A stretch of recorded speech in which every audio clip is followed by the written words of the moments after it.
Hi, Davy. This is the best way I could figure how to explain to you my views on how to manage the calendar, our shared calendar on our family wizard.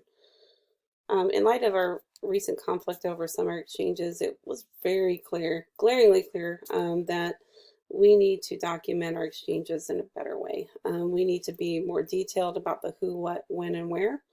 And our family wizard allows us to do that and more. It adds that alert for reminders of events of that nature. So I think it is more than capable of helping us set our calendar, but it does have some quirks um, in the system.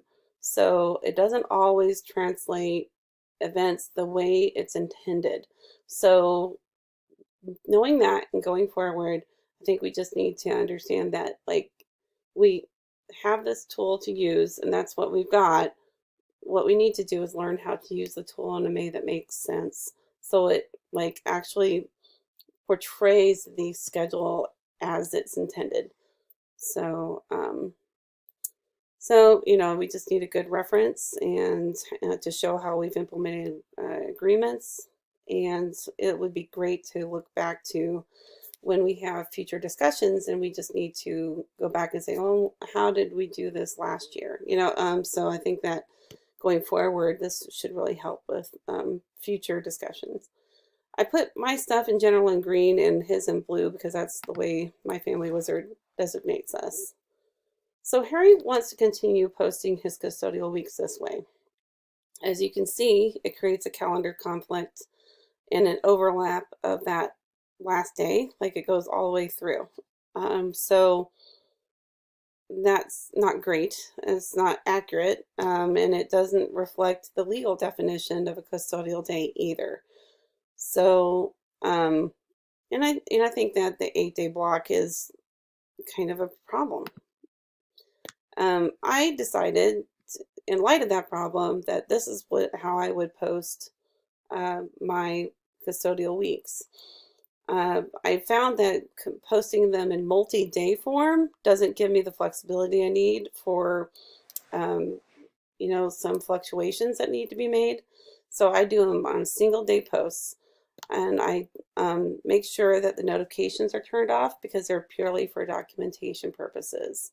So I don't bleed my custodial days into Harry's week, and I feel like that's respectful.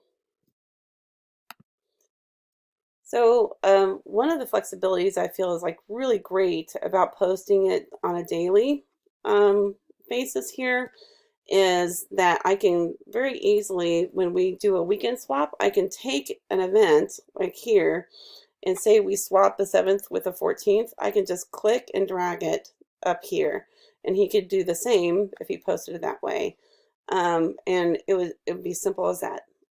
Also, we can delete an event. Like right here, it's completely deleted. I can just delete that one day, that one occurrence, in case of Thanksgiving. Say it's one person's custodial week, but the other person has the Thanksgiving days, as per the plan, then that person would have to delete those days. It's easy to do that this way. This is how I post my custodial days. I mark it as all day and I don't put a notification on it. I use the recurring bi-weekly feature just like Harry, and then I make it parent specific. So pretty simple. I think it's easy to adjust, and it defines the custodial days with the overnights. This is how I handle exchanges. I really feel very strongly that exchanges need to be kind of their own thing because they are, it's very important for them to go smoothly and make sure it has all the details of who, what, when, and where. Because, if we leave any details out or if we leave any question to what's going on, then that's where conflicts start. And I'm not up for adding more conflict to an already difficult relationship. So, this is how it ends up looking on the calendar when I post it this way. And I do make it on a weekly occurrence, so it's not hard to post it and just have it recurring for months on end. I don't designate it to a parent because, as you see, there's no option to click on both parents. So I just leave it blank and put the drop off and pickup parent here. And this is what it looks like, from Harry to Tara, from Tara to Harry. Very easy to see. The locations at the fire station, which indeed that 10-minute event is at the fire station, but the custodial week is not. So here's Harry's response with his document. So his first page here, and I kind of separate it in four. Harry wants to force the Our Family Wizard tool to mesh exchanges and custodial days. But the problem is it doesn't translate that very well, and you end up creating a visual conflict on the calendar. You lose detail and you display inaccurate information. This is why I feel these two kinds of posts need to stay separate, and because they serve two different purposes.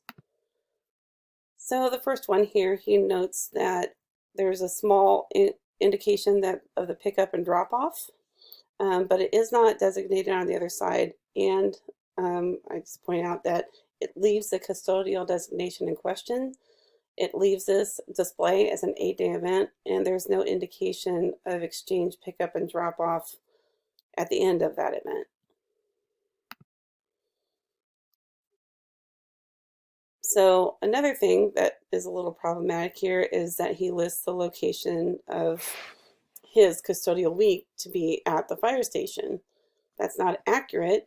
Harry and Connor do not spend their custodial weeks at the fire station. So notifications are on Our Family Wizard always are posted at the very beginning, at the beginning of an event. Nothing is set to alarm you for an end of an event. So if there's going to be an additional post anyway, why not let it be an exchange event with accurate information? So FaceTime was his next concern, and I really feel the way he wrote this was kind of interesting. Here's how I see FaceTime. FaceTime is Connor's time with the non-custodial parent of that week, and it is the same time every day, every week. So I don't designate it any one person's time because it's Connor's. If I could designate that to Connor and he have a different color, that's what I would do. Harry, Harry keeps chronically bringing this up, that he wants a narrower window. And I have said no several times. No, I do not want a narrower window. We have an agreement from 5 to 7. And he objects to that, but we do have an agreement, and I'm sticking to it. It is, and actually, if he was honest, it serves him well too, because he does not stick with the 6 to 6:45 window himself. He calls outside that window all the time. So I think it's important to note that he's arguing this fervently, but he doesn't, in practice, stick to it. So he's benefiting from this 5 to 7 o'clock window, and I've always been accommodating when he needs a FaceTime outside that window. So say if he needs to talk to him at 4 instead of 5 because he's getting on an airplane, I've been able to help him with that. So I just feel like, this added post is an argument that is very meaningless, and it takes a lot of our time, and I really need it to be put to an end. So I think it's a good and honest practice to say, hey, this is a big rule. Whatever is on the calendar, whoever puts it on there needs to make sure it fits the agreement. If either of us post something that's slightly inaccurate, then we can politely say, well, I think this was posted a little inaccurate. We can point it out to each other politely. But I think it's also the obligation to make that change if we post something incorrectly. So anyway, I don't think that's very hard. Harry's pointed out a couple things to me, and I have no problem with that. I didn't see that. I had no problem with going back and changing. It's really not that hard. Um, this one I don't understand. He says it should be the opposite. This is an example of my dinner night with Connor, and he's saying it should be blue. So I don't know. This one is, oops, here. He's defining a custodial day. He doesn't like it as an all-day event. Again, I feel like it needs to be separate, and he misquotes our MSA. Our MSA says the beginning and ending after work on Monday. So after work on Monday. So, because that was a little vague, we worked with you afterwards, and you later determined that means 4 p.m.